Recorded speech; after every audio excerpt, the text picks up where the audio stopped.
अस्सलाम वालेकुम जी। अच्छा भाई, आज हमारा लेक्चर है, लेक्चर नंबर 24। मैंने कुछ होमवर्क दिया था, मैंने कहा था कुछ चीज़ें हैं जिन्हें आपने रीड करके आना है। करके करके आए हैं? क्या दिया था मैंने रीडिंग में, बताएं। मैंने कहा था कैपिटल एक्सपेंडिचर को पढ़ के आए, और रेवेन्यू एक्सपेंडिचर को पढ़ के आए, और बिजनेस ट्रांजैक्शंस को पढ़ के आए। फिर उसके बाद क्या पढ़ के आए जी? इनकी टाइप्स को पढ़ के आए। ठीक है भाई? हाँ जी। मैंने काफ़ी डिटेल में बातें समझाई थी, ऐसे ही है भाई? अच्छा जी, ज़रा मुझे कौन बताएगा कैपिटल एक्सपेंडिचर क्या होता है? जी भाई आप बताएं, जल्दी जल्दी, शाबाश जी। अच्छा, और रेवेन्यू एक्सपेंडिचर क्या होता है भाई, आप बताएं। वो वाला एक्सपेंस जो डे टू डे ऑपरेशन से परटेन करता है उसे हम क्या कहेंगे? Revenue expenditure. और कैपिटल एक्सपेंडिचर किसे कहेंगे? वो वाला एक्सपेंडिचर जिसका फायदा किसी एक अकाउंटिंग पीरियड से परटेन नहीं करता, बल्कि इसका फायदा कई अकाउंटिंग पीरियड्स में फैला हुआ है। ठीक है भाई? और मैंने कहा था इसकी एग्जांपल में नॉन करंट एसेट लिख देना बेशक, ठीक है? नॉन करंट एसेट लिख देना, सही है भाई? अच्छा जी, अभी जब हम पढ़ लेंगे ना चैप्टर नंबर 6 जो डेप्रिसिएशन से रिलेटेड है, तब ये वाली बात इंशाल्लाह मजीद जाके और अच्छी तरह समझ आ जाएगी, इससे भी अच्छी तरह समझ आ जाएगी। ठीक है? फिर मैंने कहा था बिजनेस ट्रांजैक्शंस क्या होती हैं जी, कौन बताएगा? शाबाश। हाँ जी, विच इन्वॉल्व मॉनेटरी इम्पैक्ट। अच्छा जी, फिर उसके बाद इसकी कुछ टाइप्स थी, कौन बताएगा? शाबाश शाबाश, जल्दी कौन बताएगा भाई? हाँ भाई ऐसे तुम बताओ, क्यों नहीं पढ़ के आए भाई? देखो 2-2.5 छुट्टियां यार, इस तरह तो ना करो यार, इस तरह तो फायदा ही नहीं है फिर मेरे पढ़ाने का अगर आप पढ़ के नहीं आएंगे घर से। देखो ना 2.5 छुट्टियां हैं, ये तो कोई तरीका नहीं है। सैटरडे का दिन आपको ऑफ है, संडे का दिन आपको ऑफ है, फ्राइडे आप जुम्मे के बाद चले जाते हैं इधर से, फिर भी आप पढ़ के नहीं आए। जो मैंने पढ़ाया था वो बता दो ना, वो बताओ क्या बताया था मैंने।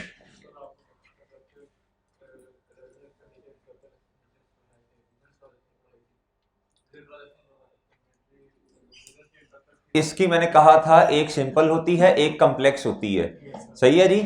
वो पढ़ के आए हैं डिटेल। फिर उसके बाद और बताओ। एक वन ऑफ होती है, एक ऑन गोइंग। वन ऑफ में क्या एग्जांपल थी भाई? जो कभी कभार इन्वेस्ट, जो ऑनर है घर से पैसे कभी कभार लेके आएगा, कैपिटल, सही है? अगर गाड़ी लेके आएगा तो रोजाना नहीं लेके आया करेगा, ठीक है? और वन ऑफ ट्रांजेक्शन में एक और एग्जांपल भी, क्या भाई? जो लैंड खरीद ली बिजनेस ने या बिल्डिंग खरीद ली, ये रोजाना नहीं किया करेगा, ये वन ऑफ ट्रांजेक्शन है। और ऑन गोइंग क्या है? जो डे टू डे। अच्छा जी, और भाई इसके बाद और बताएं। हाँ जी, वो मैं बताता हूँ क्या होती है। वो इन्वेंट्री होती है भाई, सही है? वो इन्वेंट्री होती है। अच्छा भाई, उसके बाद कैपिटल ट्रांजैक्शंस, और ये तो वही बात हो गई ना, कैपिटल रिसीट और रेवेन्यू रिसीट। जी इसकी एग्जांपल बताओ।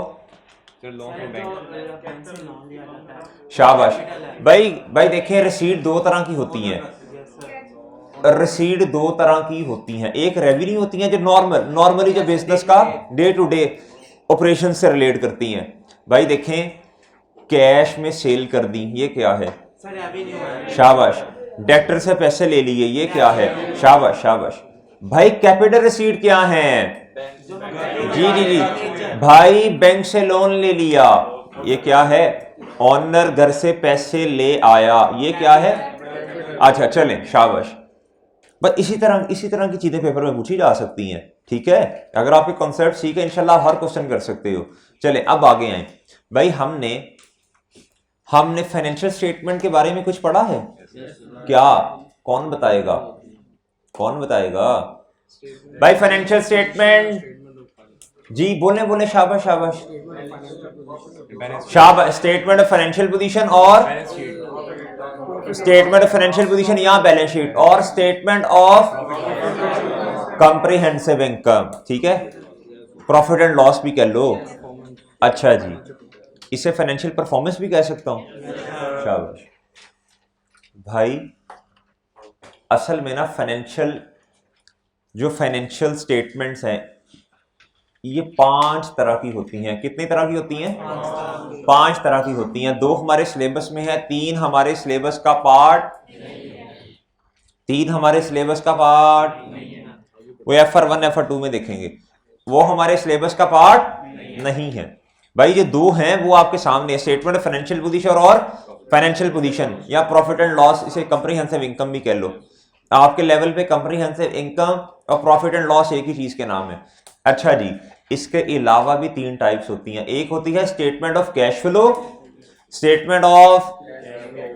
एक होती है statement of changes in equity, और एक होता है notes to the financial, notes या disclosure, disclosure to the financial statement, ठीक है।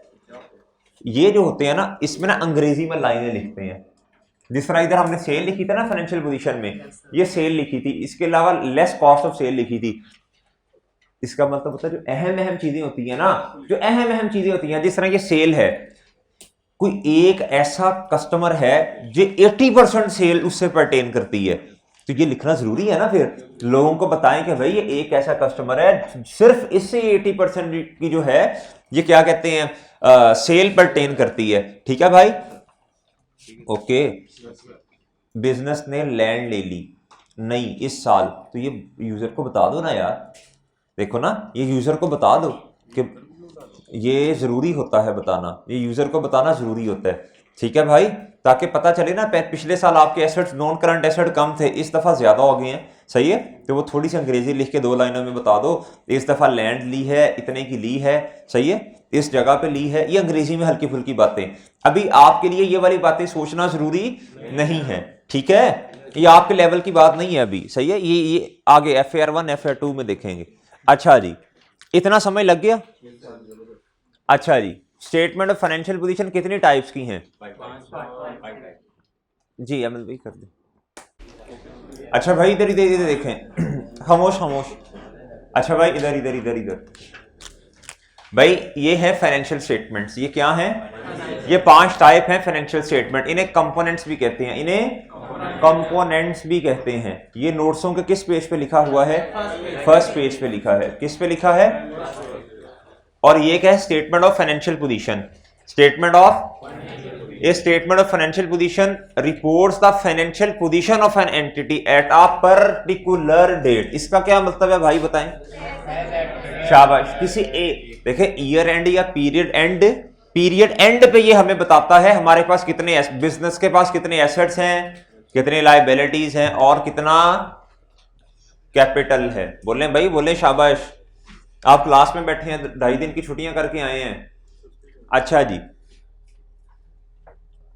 अच्छा भाई, उसके बाद कॉम्प्रिहेंसिव इनकम क्या होती है? कहता ए स्टेटमेंट ऑफ प्रॉफिट और लॉस, यानी a list of income and expenses which result in a profit और लॉस फॉर द पीरियड या ईयर। ठीक है भाई, ये पुरानी बातें हैं ना सारी।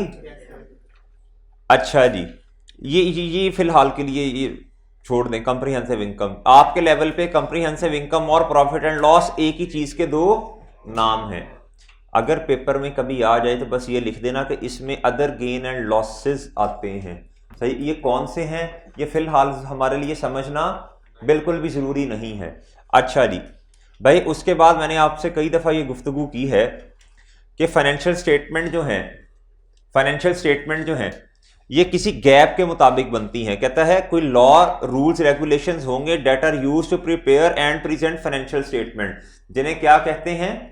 Generally accepted accounting principles. ये याद रहेगी बात भाई। उसके बाद जो मेन सोर्सेज हैं गैप्स के, वो क्या हैं? कंपनी लॉ, यानी कंपनीज एक्ट 2017। सही है, अगर 2017 ना लिखा हुआ फिर कंपनी लॉ लिखा होगा, ठीक है। और उसके बाद IFRS, जिसे कहते हैं इंटरनेशनल फाइनेंशियल रिपोर्टिंग। शाबाश शाबाश भाई, ये चीजें ना पेपर में आती हैं, ये पेपर में चीजें पूछता है वो। सही है, तो उम्मीद है याद रह जाएंगी इंशाल्लाह आपको, पहले मैंने कई दफा करवाई है। अच्छा, कहता है IFRS is issued by international accounting standard, भाई कमेटी नहीं बोर्ड, कमेटी की बोर्ड, बोर्ड, ये लफ्ज याद कर लें, माइंड में बिठा लें। कहता है ये जो IFRS है ये इशू कौन करता है? मुख्तलिफ कंट्रीज के रिप्रेजेंटेटिव होते हैं इस बोर्ड के अंदर, ठीक है, ठीक है भाई, ओके है ना। ये बातें ना पेपर में पूछता है, फिर वो ये भी पूछता है, ये जो मैंने कंपोनेंट्स नहीं अभी बताया आपको, वो 3 सही नाम बता देगा, एक गलत नाम बता के कहेगा जी अब बता दें आप, अब बताएं फाइनेंशियल स्टेटमेंट का कंपोनेंट कौन सा नहीं है, ठीक है भाई, तो आप ये याद कर लें अब, ठीक है। अच्छा जी भाई अब ये वाली जो फाइनेंशियल स्टेटमेंट है, ये वाली जो फाइनेंशियल स्टेटमेंट्स हैं, ये सबसे पहले डबल एंट्री की हम, डबल एंट्री, फिर उसके बाद लेजर, फिर trial balance. On trial balance से फाइनेंशियल स्टेटमेंट्स बनती हैं, ऑन ट्रायल बैलेंस से क्या बनता है? फाइनेंशियल स्टेटमेंट्स बनती हैं। भाई हर एक चीज का ना कोई ऑब्जेक्टिव होता है, हर चीज को बनाने का कोई ना कोई ऑब्जेक्टिव। भाई एक बात याद रखिएगा, सुन ले बातें सुने, हर चीज को बनाने का कोई ना कोई ऑब्जेक्टिव। अब सुनिएगा बात, भाई जो डबल एंट्री है, जो लेजर्स हैं, जो ट्रायल बैलेंस है, ये वाली जो चीजें है ना, ये इंटरनल काम होते हैं, ये वाले सारे, ये मैनेजमेंट, ये मैनेजमेंट काम कर रही होती है, ये वाली, ये कौन काम कर रहा होता है?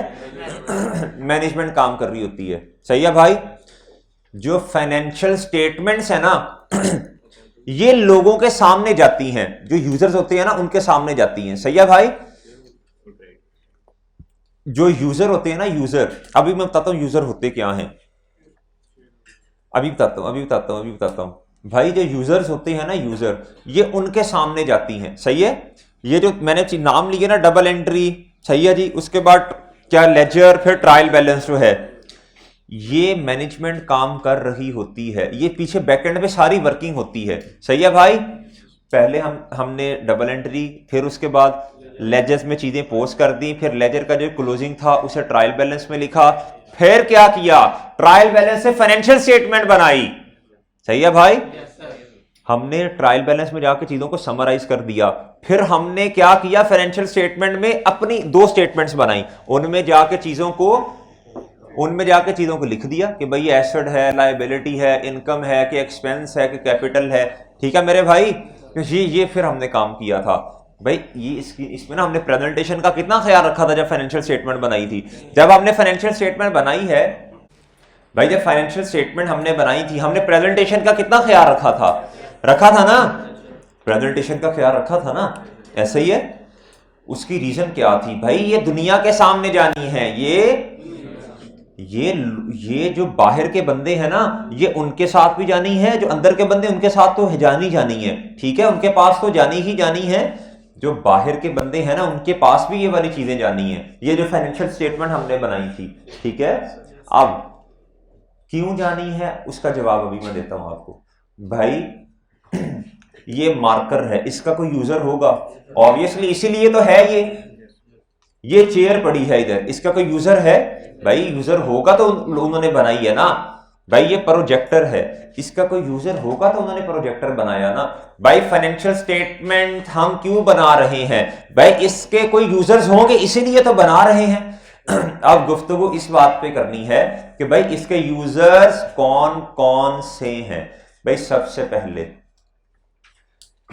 भाई वो लोग जो कंपनी में आके इन्वेस्टमेंट करते हैं, कंपनी के शेयर्स खरीद लेते हैं, शेयर होल्डर्स, क्या ये कंपनी के यूजर हैं? किस तरह? ये कंपनी की फाइनेंशियल स्टेटमेंट को देखने में इंटरेस्टेड क्यों है भाई? इनको पता है, ये एक दफा मेरे ख्याल पहले शायद हमने बात की है, ठीक है बात, कि जो कंपनी के शेयर होल्डर्स होते हैं भाई, वो इन्वेस्टमेंट करते हैं कंपनी में, ठीक है, शेयर्स खरीद लेते हैं कंपनी के। इन रिटर्न वो क्या चाहते हैं भाई? हमें डिविडेंड दिया जाए, जो प्रॉफिट है ना, वो जितना प्रॉफिट आया उसका कुछ हिस्सा हमें भी दे दिया जाए, ऐसे ही है भाई। इसीलिए तो इन्होंने इन्वेस्टमेंट की है, इसका कुछ हिस्सा हमें भी दे दिया जाए। अच्छा जी भाई ठीक है, बात समझ आई? सही है।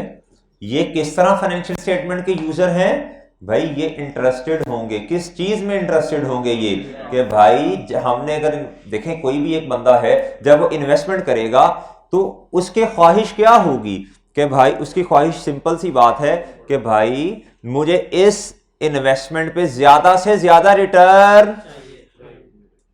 ऐसे ही है भाई। इसी तरह ये जो शेयर होल्डर्स भाई हैं हमारे, ये क्या चाहते हैं? जिस कंपनी में मैंने इन्वेस्टमेंट की है मुझे बदले में रिटर्न मिले, डिविडेंड जिसे कहते हैं। ठीक है भाई, एक यूजर ये हो गया भाई। इसके बाद लेंडर्स, क्या भाई?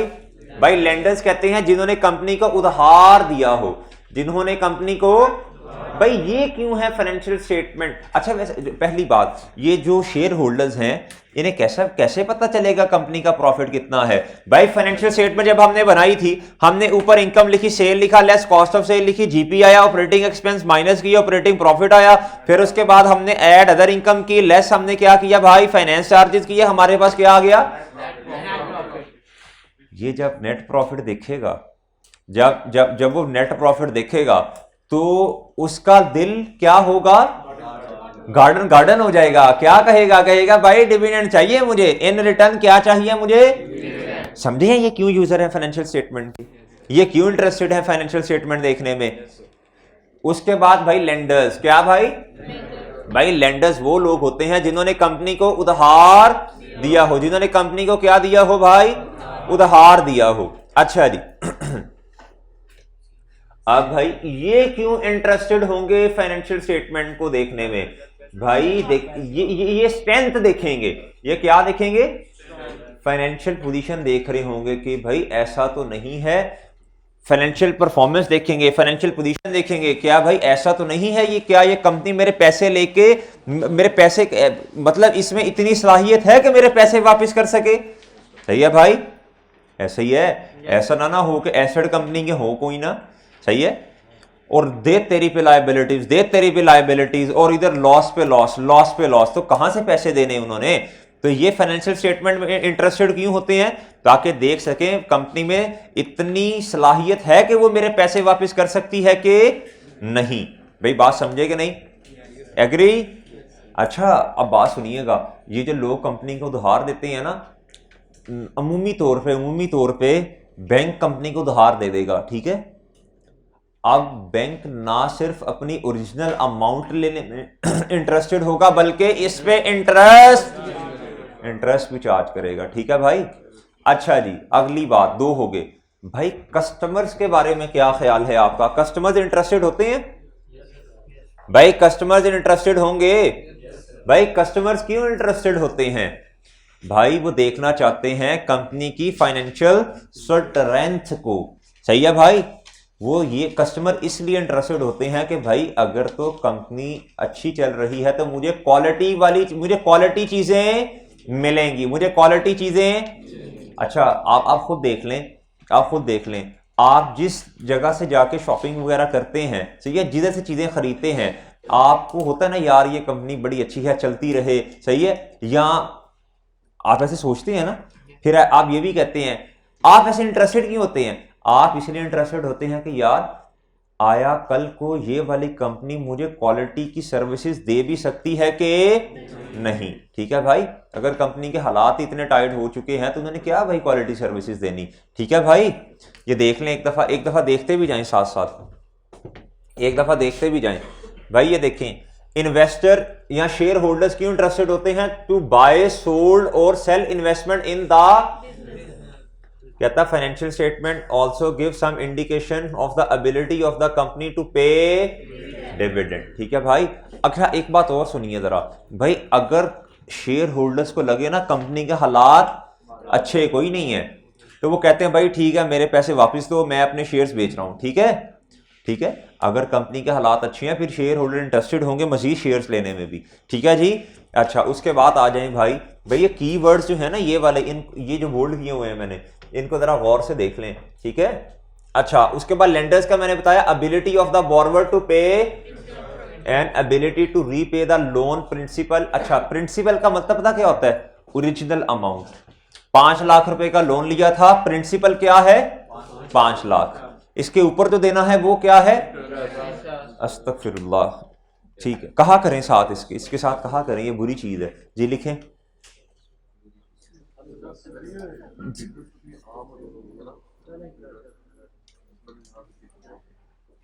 हाँ जी लिखें, पहले फिर बताता हूँ। लिखें प्रिंसिपल, लिखें ओरिजिनल अमाउंट। क्या भाई ओरिजिनल अमाउंट। भाई देखें पूरी दुनिया इधर की उधर हो जाए, हमारे लिए तो एक चीज जो गलत है वो गलत ही है ना। यमहकुल्लाहु रिबा व युर्बि सदक़ात। अल्लाह ने सदके को, अल्लाह सदक़ात को बढ़ाता है और सूद को मिटाता है। अच्छा भाई चलें नहीं चलें भाई, एक बुरी जो चीज़ है उसकी नफरत दिल में हमारे मौजूद होनी चाहिए, चाहे पूरी दुनिया उसे सही कहने लग पड़े। अगर अल्लाह के नबी ने उसे गलत कहा तो वो 100% गलत है, उसमें दूसरी कोई बात है ही नहीं। भाई दुनिया को खुश करना है, अल्लाह को खुश करना है जी।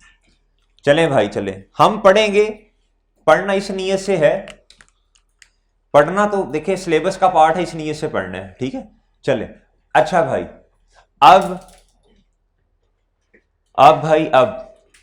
अब देख लें भाई। उसके बाद कस्टमर्स के बारे में मैंने क्या बताया आपको भाई, कस्टमर्स के बारे में मैंने बताया, अच्छा जी लगी समझ भाई। उसके बाद आ जाए भाई सप्लायर्स की तरफ, कहता है to assess how much credit they might safely allow to the. भाई क्रेडिटर का पता क्यों कौन होते हैं भाई, बोल क्रेडिटर क्यों कौन होते हैं, जिनसे हमने चीजें खरीदी हों, उधार पे जिनसे हमने चीजें, वो वाली चीजें जो हम बिजनेस में हमने जो चीजें आगे बेचनी है ना, वो जो खरीदी होंगी, ठीक है भाई, ये वो वाली चीजें हैं। अच्छा भाई, अब जो क्रेडिटर होता है ना, वो हर बंदे को एक जैसा उधार अलाउ नहीं करता, हर बंदे को मुख्तलिफ उधार अलाउ करेगा। चौधरी साहब को, मियाँ साहब को उससे भी ज्यादा कर देगा, ठीक है जी। चीमा साहब को शायद थोड़ा सा कम कर दे, ठीक है भाई। और अगर कोई मेरे जैसा शरीफ आदमी चला गया तो भाई उससे बेशक उधार दे ही ना, वो कहेगा भाई आपके पास तो पैसे पूसे कोई नहीं है इतने, तो आपने क्या मुझे आपने तो भाई मुझे पैसे ही नहीं देने, हाँ आपको मैंने उधार दे दिया, तो वो तो फिर कर्जे हंसना। अच्छा भाई, कर्जे हंसना का लफ्ज है, कर्जे हंसना ये नहीं है, हमारे यहाँ लोग समझते हैं कर्ज लेके हंसना, तो कर्ज ले लिया तो बाद में पैसे वापस नहीं करने, ठीक है भाई, इसका ये मतलब नहीं है, ठीक है। इसका मतलब ये है, और बेहतरीन उधार पता कौन सा है, बेहतरीन उधार मेरे भाई वो है जो वक्त पे वापस कर दिया जाए, सही है, जो वक्त पे वापस कर दिया जाए, और जिसने दिया हो वो क्या करे, जब तक अगला बंदा वापस ना करे उससे मांगे ना। लेकिन आजकल हमारे हालात जो चल रहे हैं, अगला बंदा बेचारा मांगेगा नहीं और उसने तो देना ही नहीं, ठीक है, तो ये खुद शर्म कर लेनी चाहिए जिसको उधार दिया हो। अच्छा जी, अच्छा भाई, अच्छा भाई ये समझ आई है, ये बात समझ आ गई है सप्लायर्स की। ये बोल्ड कर लें, क्रेडिट का मतलब उधार होता है, वो हर बंदे को देख के ना भाई, जिसकी फाइनेंशियल पोजीशन अच्छी होगी उसे उतना ही ज्यादा उधार दे देंगे वो, ठीक है। कजन चाचू मामू को देख के कोई नहीं उधार देता आजकल के दौर में भाई, लक्ष्मी कंपनी को उधार क्यों देते हैं कि उनको उतनी अमाउंट वापस मिलनी है, उधार क्यों देते हैं? उधार क्यों देते हैं भाई, उधार दो तरह का होता है, एक होता है जो बैंक से मिसाल के तौर पे लॉन्ग टर्म के लिए उसके ऊपर इंटरेस्ट होता है, ठीक है। एक होता है अपनी सेल्स को बढ़ाने के लिए उधार देना, अपनी सेल्स को बढ़ाने के लिए उधार देना।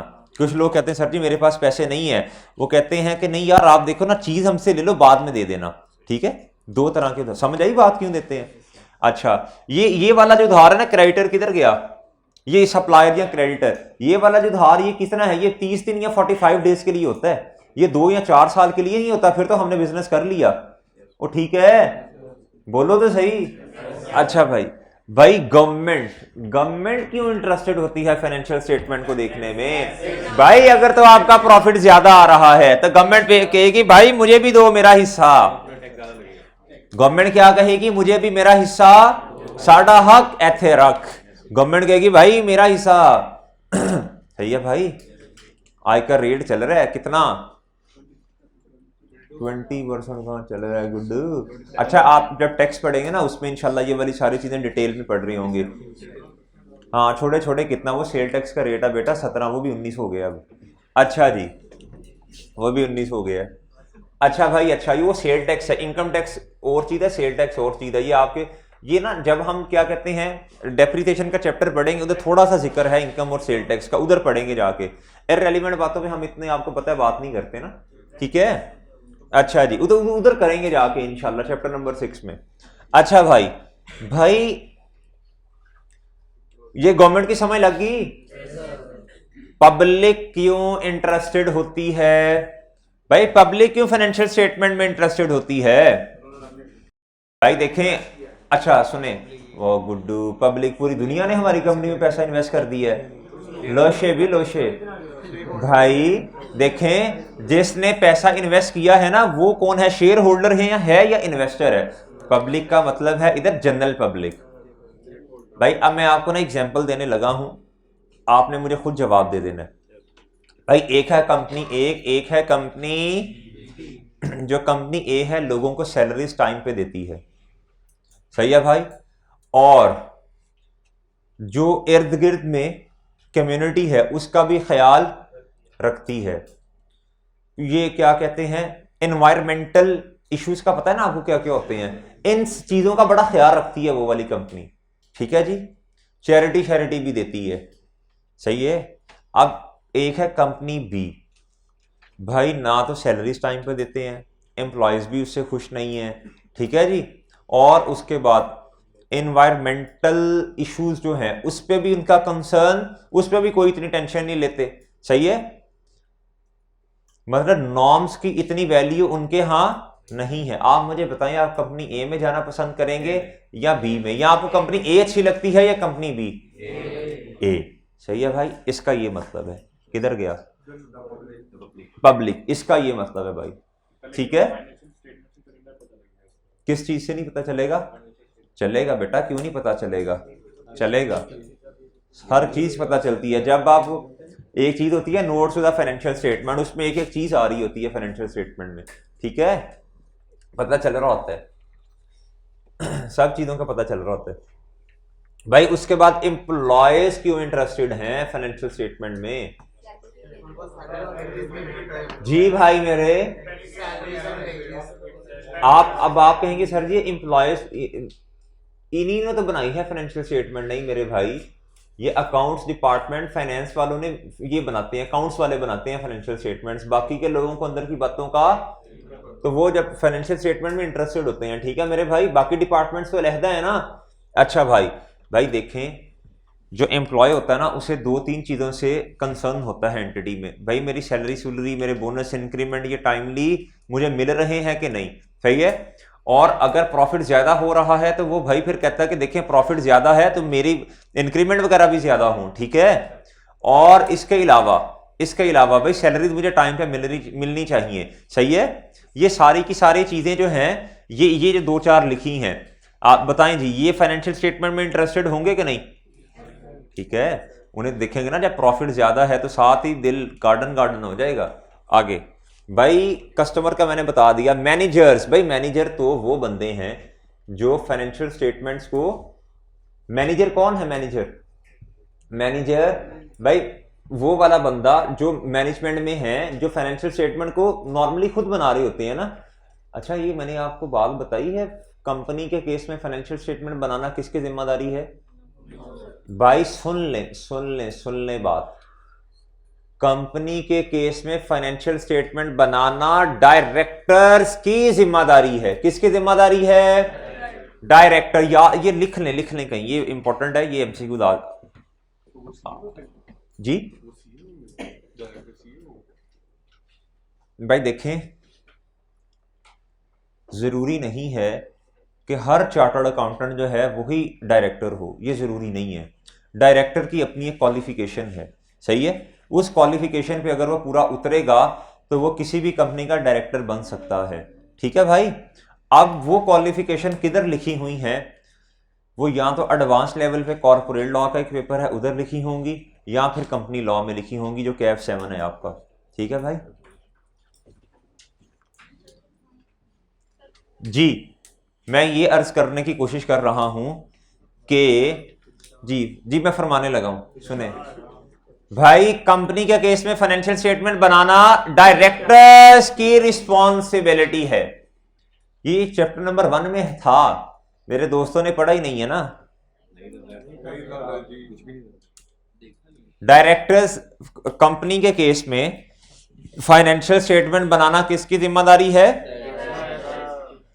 और भाई एक चीज का जरा मुझे जवाब दीजिएगा, जो इंडिविजुअल हैं और जो पार्टनरशिप है, जो इंडिविजुअल हैं और पार्टनरशिप है, इस केस में फाइनेंशियल स्टेटमेंट्स बनाना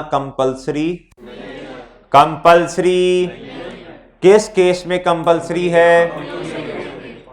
ठीक है भाई, ये बात याद रहेगी, लिख लेना, लिखा करें चीजें। प्राइवेट होता भी जरूरी है। हाँ जी भाई, बात सुने,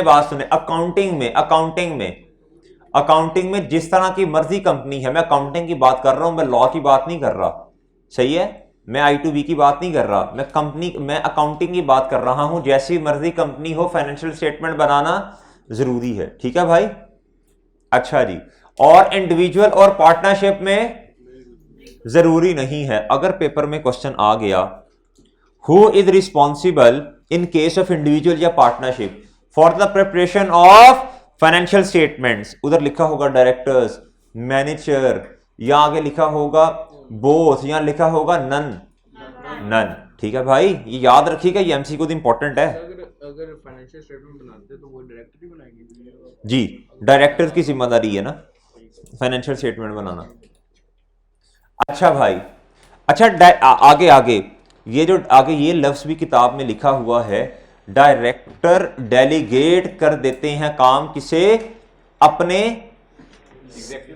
अपने सीनियर्स को। बहुत अच्छे, काम डेलीगेट कर देते हैं अपने सीनियर्स को। लेवल हो गया भाई, ये तो शाबाश, सही तरक्की करेंगे माशाल्लाह। भाई भट्टी साहब ने मुझे काम डेलीगेट करना है या मैंने भट्टी साहब को काम डेलीगेट करना है? शहजादे लोग हो भाई आप लोग, हद हो गई है भाई तुम्हारी। अच्छा भाई,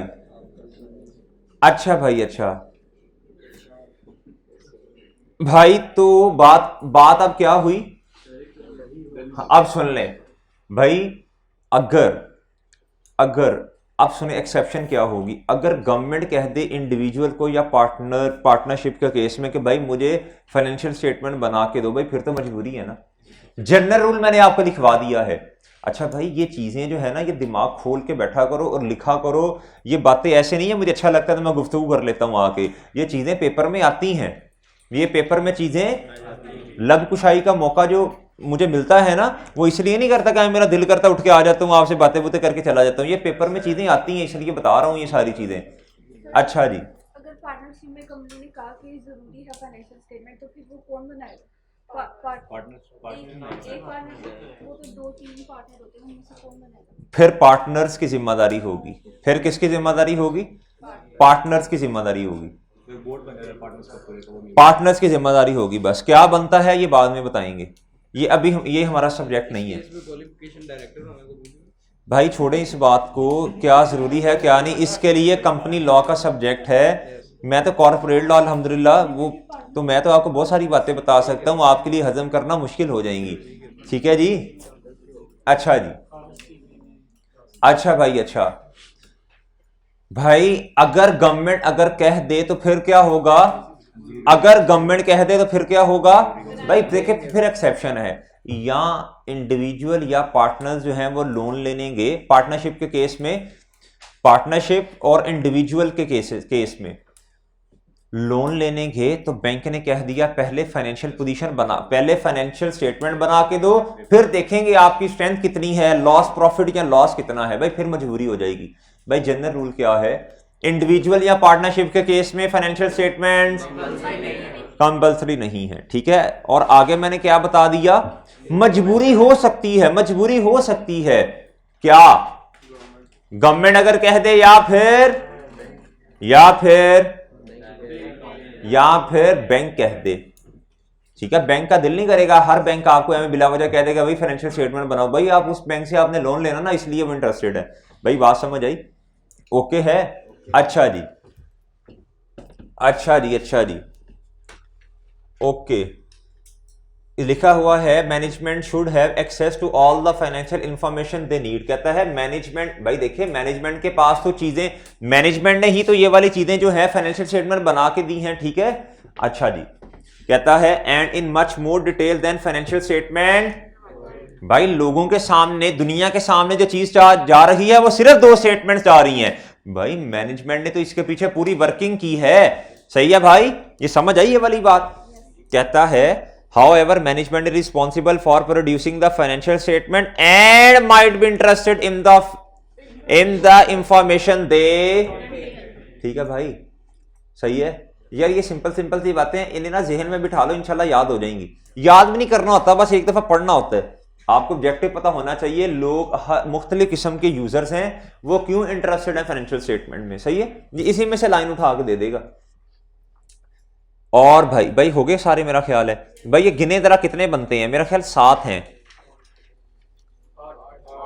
अच्छा जी, अब मेरा सवाल सुनिएगा, ये कौन है सारे यूजर ऑफ। अब मेरे मासूम दोस्तों मेरा क्वेश्चन सुनिएगा।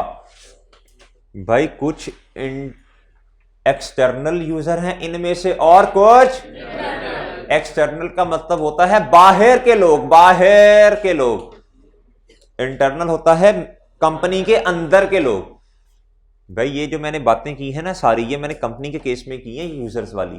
ठीक है, मैंने इंडिविजुअल पार्टनरशिप के केस में नहीं की क्योंकि उसमें जरूरत ही नहीं होती। अच्छा मुझे अब बताएं, जल्दी बताते जाएं, शाबाश। इन्वेस्टर अंदर के लोग हैं बाहर के? एक्सटर्नल, हमेशा एक्सटर्नल है, हमेशा। अब ये हकीकत खुलेगी लॉ में जाके। सही है, आप लोगों के ज़हन में होगा सर जी वो एक्सटर्नल कैसे हैं। भाई ये हकीकत कब खुलेगी? लॉ में जाके। ठीक है, अच्छा जी। लेंडर्स, आप अब कहेंगे सर जी नॉर्मली ये एक्सटर्नल होते हैं। नॉर्मली क्या होते हैं? और नॉर्मली का लफ्ज इस्तेमाल कर रहा हूं आमतौर पे। जब बात की जाए ना तो नॉर्मल चीजों को सामने रख के बात की जाती है, एक्सेप्शंस को सामने रख के बात। भाई लेंडर्स नॉर्मली कौन होंगे? जिन्होंने उधार दिया होगा, बाहर के लोग। Normally supplier, government, public, general public, employees, customers, managers. External manager किसी और कंपनी के भी तो हो सकते हैं, उन्होंने मैनेजर नहीं रखे। भाई हम तो अपनी कंपनी की बात कर रहे हैं ना, देखा। ठीक है भाई, अब ये बात गौर से सुन ले। कहता इन्वेस्टर, ये नीचे लिखा भी हुआ है, investor, lender, supplier, customer and government is external user of financial statement while employees, managers and directors are the internal user of the। ठीक है भाई एक बात सुन लें, जिन्होंने इन्वेस्टमेंट की होती है ना शेयर होल्डर, ये एक्सटर्नल है, इनके बिहाफ पे डायरेक्टर्स कंपनी में बैठे होते हैं। ठीक है, ये इंटरनल है। कहता है भाई ऑडिटर का लफ्ज, ये ना पेपर में एमसीक्यूज आता है, इंपॉर्टेंट बात है ये वाली। भाई कंपनी का ऑडिट भी होता है। अब ये सवाल नहीं पूछना किस किस कंपनी का होता है, इसके लिए ना एक अलग सब्जेक्ट है ना। देखो एक चीजें जब इतनी ज्यादा उसमें पढ़नी है तो फिर इधर बहस की जरूरत नहीं है। भाई देखें, कंपनी का ऑडिट होता है, जो ऑडिट करेगा वो इंडिपेंडेंट बंदा होना चाहिए ना। अगर कंपनी के अंदर के बंदे ऑडिट करने बैठ गए तो फिर तो हर चीज ही लोशो है, नहीं है, मैंने कहा ना लेवल हो गया भाई कंपनी का। सही है भाई, तो हकीकत सामने नहीं आनी ना फिर। भाई तो जो ऑडिटर है वो एक्सटर्नल होगा। और एक बात याद रखिएगा, external auditor is not the user of, और सॉरी मैंने लफ्ज एक्सटर्नल का बोला, इंडिपेंडेंट बोलना था मैंने। ऑडिटर क्या होगा? It should be independent. और भाई ये फाइनेंशियल स्टेटमेंट का यूजर नहीं होता। पेपर में क्वेश्चन आता है क्या, which of the following is not the user of, और ऑप्शंस लिखे होते हैं। Employees, lender, supplier, auditor. याद रहेगी ये बात, ये इंपॉर्टेंट बात है भाई। अच्छा, ये जो एग्जाम टिप्स होती हैं ना, ये मुझे ऐसे शौक नहीं है कि मैं इधर बोल्ड करूं, नीचे लाइन भी लगाऊं, क्या अच्छा लगे। आपका क्या ख्याल है, ये प्रेजेंटेशन के लिए इस तरह होता है कि थोड़ा खूबसूरती हो जाए नोट्सों की? भाई खूबसूरती के लिए नहीं होता, ये चीजें अहम होती हैं, इंपॉर्टेंट होती है, इन्हें 2-2 3-3 दफा पढ़ा करें घर जाके। अच्छा भाई, जी भाई। जो कंपनी में वैसे ऑडिटर रखे होते हैं, अपना ऑडिट करते हैं भाई एक इंटरनल ऑडिटर होता है, एक एक्सटर्नल ऑडिटर होता है। जो इंटरनल ऑडिटर होता है वो जो एक्सटर्नल, एक इंटरनल एक्सटर्नल, ये बात समझ आ गई है भाई? जो इंटरनल है उसके अपने क्राइटेरियाज हैं, सही है, काम करने के, और जो एक्सटर्नल है उसके अपने हैं। ठीक है मेरे भाई? इंटरनल ऑडिटर, अब फिर बात वही है, फिर एडवांस लेवल की बातें अब तुम पूछ रहे हो भाई। जो एक्सटर्नल ऑडिटर होता है, इट शुड बी इंडिपेंडेंट, उसका कंपनी से कोई ताल्लुक नहीं होना चाहिए। ठीक है भाई? एक्सटर्नल ऑडिट बाहर की चीज, बाहर वाले बंदे आके कर रहे होंगे। इंटरनल ऑडिट भी ऑब्वियसली अच्छी बात है इंडिपेंडेंट होना, इंटरनल ऑडिटर का भी बहुत अच्छी बात है इंडिपेंडेंट होना, ठीक है। लेकिन इंटरनल ऑडिट जो होता है ना, इंटरनल से क्या मुराद है? कंपनी के अंदर अंदर बैठा हुआ है एक बंदा, ठीक है। अब ये जरूरी, एक या तो दो तरीके हो सकते हैं भाई। कंपनी इंटरनल ऑडिट अपना क्या कर दे, आउटसोर्स कर दे, या फिर इन हाउस इंटरनल ऑडिट के नाम से एक डिपार्टमेंट खोल ले। ठीक है भाई, बात समझ आ गई है अब आपको? चले, अब इस पे ज्यादा बात नहीं करनी मैंने, ठीक है। अच्छा जी, अच्छा जी, अच्छा जी भाई, अब एक बात समझे, एक बात समझानी है मैंने आपको। एक होता है जी कॉन्ट्रा सेटलमेंट का कॉन्सेप्ट। क्या कॉन्सेप्ट भाई? Contra settlement. Contra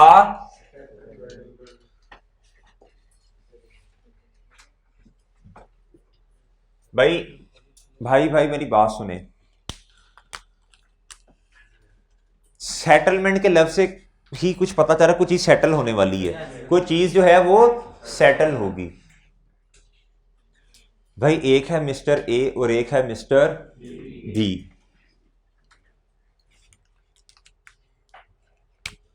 mister A, mister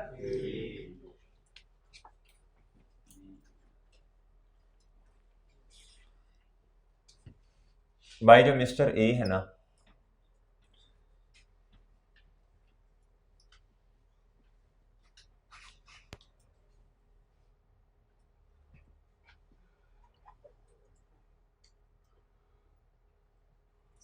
$500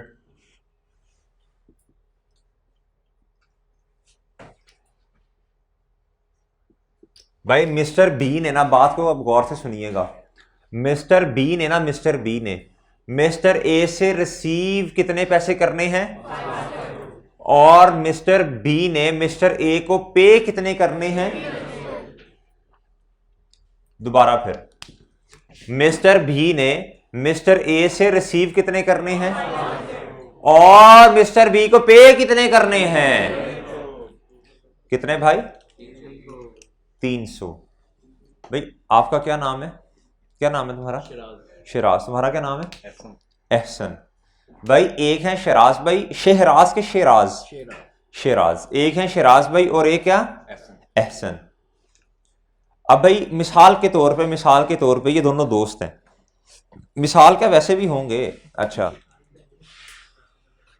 ये दोनों दोस्त हैं, ठीक है। 500 रुपया है आपके पास? हाँ बता भाई। अच्छा भाई, तू भी निकाल ले कुछ ना कुछ, शेख है। अच्छा भाई, ये सो एज्यूम करो, थैंक यू सर, नहीं एज्यूम करो ये 200 हैं, नहीं एज्यूम करो ये 300 हैं, ये पकड़ो 500। अब भाई सुनो बात, भाई बात सुनो भाई। अब एक बंदे ने, अब एक बंदा जिस तरह एहसन है, इसने शराज के से 500 लेना भी है और 300 देना भी है। अब ये कहेगा शराज को कि भाई मैंने ना 500 रुपया तुमसे लेना है और 300 देना भी है, भाई दो मुझे 500 रुपया, ठीक है। फिर कहेगा भाई मैं फिर उसके बाद ना तुम्हें 300 रुपया दे भी दूंगा, ठीक है। और शराज कहेगा एहसन को, भाई ये अपने एंगल से सोच रहा होगा, ये कहेगा यार मैंने ना तुम्हें पैसे देने भी हैं और लेने भी हैं, मैंने तुम्हें 500 रुपया देना है और 300 रुपया तुमसे, यार ये ना खिचड़ी सी पक गई है इस बात में, सही है, ये खिचड़ी सी पक गई है। आप हॉस्टल्स में रहते हैं, ठीक है, नॉर्मली कुछ लोग, आपको पता होगा जब इस तरह की कोई सेटलमेंट वाली बात आती है ना, तो आप क्या कहते हैं, ओ भाई यार मुझे बताना, सीधी बात कर, अब देने कितने हैं, कहते हैं ना, ऐसे कहते हैं, भाई सादा बात कर यार, इतनी मुश्किल बातें ना कर, 500 लेना है 300 देना, क्या पागल है यार तू, मुझे एक दफा बता दे भाई कितने पैसे लेने हैं कितने देने हैं, सिंपल बात करो, ऐसे कहते हैं ना कि भाई सादा सादा बातें करो यार, ऐसे ना किया करो, सादा बात करो भाई, कितने पैसे तुमने मेरे देने हैं या मैंने तुमने देने हैं, बस बात खत्म करो। भाई इधर भी सेम यही वाला कॉन्सेप्ट अप्लाई, इधर भी सेम यही वाला कॉन्सेप्ट। अब मुझे वैसे बताएं, अगर किसी से पैसे लेने हो तो हम अपनी किताबों में क्या एंट्री रिकॉर्ड करते हैं, रिसीवेबल, डेटर कह सकता हूं। अगर किसी को पैसे देने हो तो पेएबल, ट्रेड पेएबल कह सकता हूं, अकाउंट पेएबल कह सकता हूं, क्रेडिटर कह सकता हूं, यानी रिसीवेबल या डेटर डेबिट होता है नॉर्मली। और भाई अगर पेएबल का केस हो तो क्रेडिटर क्या होता है या पेएबल क्या होता है, इसकी पूरी एंट्री क्या बनेगी, डेटर डेबिट या रिसीवेबल डेबिट, सेल्स क्रेडिट होगी ना, और उस क्रेडिटर के केस में क्या होगा, परचेजेस डेबिट होंगी, और अकाउंट पेएबल, ट्रेड पेएबल या क्रेडिटर क्रेडिट होगा, यही होगा ना भाई। अब देखें, अब हम क्या करने जा रहे हैं, सेटलमेंट, हम क्या करने जा रहे हैं, सेटलमेंट करने जा रहे हैं, ठीक है भाई। अब देखें, जब सेटलमेंट करते हैं ना, तो आपने ना एक उसूल याद कर लेना है, आपने क्या करना है, लिखें जरा, दो बातें इंशाल्लाह बताऊंगा, ये बस याद हो जाएगा आपको, लिखें, कॉन्ट्रा सेटलमेंट के केस में, लिखने शाबाश, कॉन्ट्रा सेटलमेंट के केस में लोअर अमाउंट से, कॉन्ट्रा सेटलमेंट के केस में, सॉरी आगे लिखे, कॉन्ट्रा सेटलमेंट के केस में रिवर्स एंट्री होनी है विद लोअर अमाउंट, लिखे पहले लिखे फिर बताता हूं। कॉन्ट्रा सेटलमेंट के केस में रिवर्स एंट्री होनी है विद लोअर अमाउंट। पैसे वापस कर दिए भाई तुमने इसका, शो नहीं किया, कर तो दिया, शो नजर आ तो रहा है, बहुत अच्छे भाई। कॉन्ट्रा सेटलमेंट के केस में रिवर्स एंट्री होनी है विद लोअर अमाउंट। अब बात सुनिएगा, अब 1 लिखें, 1, अब 2 स्टेप होने हैं इसमें, 1 लिखें उसके साथ, ओए 1 गुड्डू इसके ऊपर लिखना, जिधर लिखा है आपने रिवर्स एंट्री, रिवर्स एंट्री के ऊपर छोटा सा लिख लें 1, और लोअर अमाउंट के ऊपर छोटा सा लिखें 2। अब भाई 2 काम करने हैं, 2 चीजें आइडेंटिफाई करनी है। सबसे पहले मुझे बताएं, लोअर अमाउंट क्वेश्चन में क्या नजर आ रही है, भाई एंट्री तो 300 से करनी है, रिवर्स एंट्री का क्या मतलब है, भाई जिसकी जो नेचर है ना उससे उल्टा काम कर दें। रिसीवेबल या डेटर की क्या नेचर है, उल्टा काम करें, ये हो जाएगा क्रेडिट, और क्रेडिटर की या फिर ट्रेड पेएबल की क्या नेचर है, ये क्या हो जाएगा। अब देखिएगा एंट्री क्या होती है भाई, एंट्री होगी कॉन्ट्रा सेटलमेंट के केस में हमेशा एंट्री हुआ करेगी क्रेडिटर या ट्रेड पेएबल डेबिट और डेटर क्रेडिट। भाई लोअर अमाउंट क्या है, 300, ठीक है भाई। देखे ना, ये मिस्टर बी है, ये इसने पैसे लेने भी हैं और पैसे, ठीक है भाई। ये एंट्री कौन कर रहा होगा? मिस्टर बी करेगा। ये एंट्री कौन अपनी किताबों में कर रहा होगा? बी करेगा ना। 500 नहीं आएगा भाई, 500 नहीं आएगा। देखो ना, कॉन्ट्रा कर दिया ना कितनी। इसका मतलब ये है, जब आपने 300 रुपए से डेटर ये वाला कम किया ना, तो इधर आ जाएगा। इधर आके 300 आपने क्या कर दिया भाई? मिसाल के तौर पे ये जब आपने 300 किया, अब कितना रिसीवेबल है आप पीछे, और ये 300 से 300 कट गया। ठीक है भाई, इसका क्या मतलब है? उन्होंने कहा भाई देखो, जो पैसे ना तुमने मेरे देने हैं, तुमने मेरे 500 देना है ना, तो 300 मैंने तुम्हारा देना है। उसने कहा यार ये हम सेटल ना कर लें आपस में। जब सेटल करेंगे तो पीछे कितना बचा बता दो। क्रेडिटर को जब आपने डेबिट कर दिया तो क्रेडिटर बचा कुछ?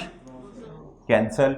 भाई जब आपने 300 से डेटर को क्रेडिट किया तो पीछे डेटर बचा कुछ? मुझे इस तरह का कोई बंदा आज तक नहीं मिला जिसने पैसे ज्यादा लेने हों, और मिसाल के तौर पे अगर इधर 300 होता ना, फिर काम ठीक हो जाना था, लेकिन इस केस में भाई ज्यादा रिसीवेबल था और कम क्या था? पेएबल था। भाई नॉर्मली ऐसा ही होता है। नॉर्मली आप कोई दो दोस्त ले लें, आपने आपका एक दोस्त है, आपने उससे पैसे लेने भी हैं। मिसाल के तौर पे 1000 रुपया उससे लेना है, 400 रुपया उसका देना है, तो नेट कितना देना है आज आपने उसका? 600 रुपया। वही बात है इधर सेम। इधर देखो भाई, आपने उससे कितने पैसे लेने हैं, कितने पैसे देने हैं।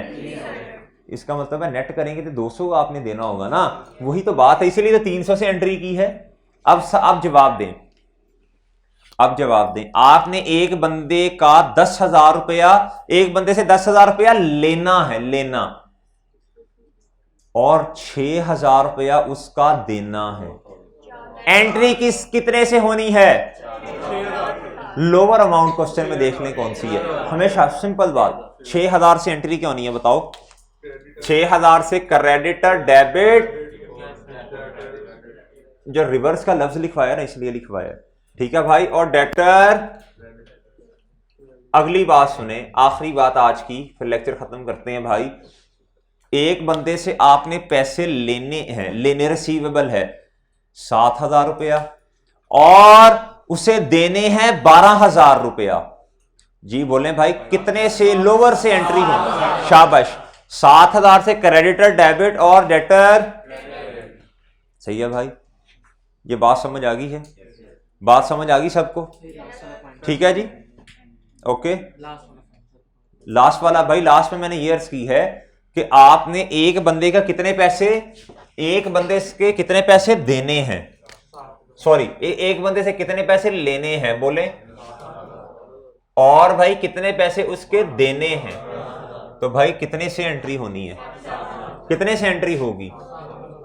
इसका मतलब है ये नेट कर देंगे ना 7,000 को, तो नेट पेएबल कितना आएगा?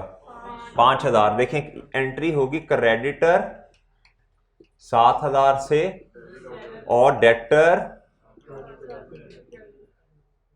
इसे कहते हैं कॉन्ट्रा सेटलमेंट। देखें ना, आप खुद देख लें भाई, क्रेडिटर कितने से खत्म किया हमने? कम किया हमने 7,000 से, कितने से? और भाई डेटर कॉन्ट्रा हो गया ना, और इधर 5,000 आ जाएगा। वही बात है सेम, ये एंट्री कर दी उसकी, ये याद रहेगी। इसे बोलें जरा 5 दफा।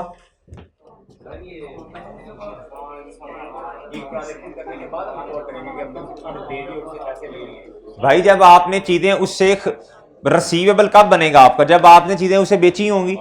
और भाई पेएबल कब बनेगा? जब आपने चीजें उससे खरीदी होंगी, उसके बाद ही एंट्री होगी ना ये वाली।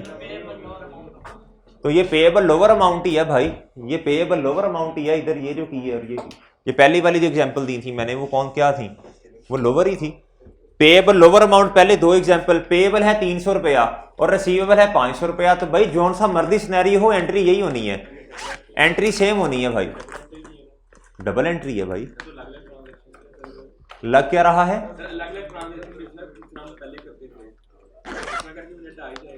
भाई ये कॉन्ट्रा सेटलमेंट है मेरे मासूम दोस्त, कॉन्ट्रा सेटलमेंट है। वो तो एंट्री की तुझे समझाई तो है पहले, क्या परचेजर डेबिट, क्रेडिटर क्रेडिट, और उधर से सेल्स क्रेडिट और डेटर डेबिट। ये एंट्री तो कर दी हुई है हमने पहले ही, ये एंट्री तो हमने पहले कर दी हुई है किताबों में। आज हमने क्या करना है, कॉन्ट्रा सेटलमेंट करना है ना, ठीक है। कॉन्ट्रा सेटलमेंट की एंट्री ये है भाई, ठीक है। चलें जी, आज का लेक्चर खत्म है, कल मिलेंगे, अल्लाह हाफिज।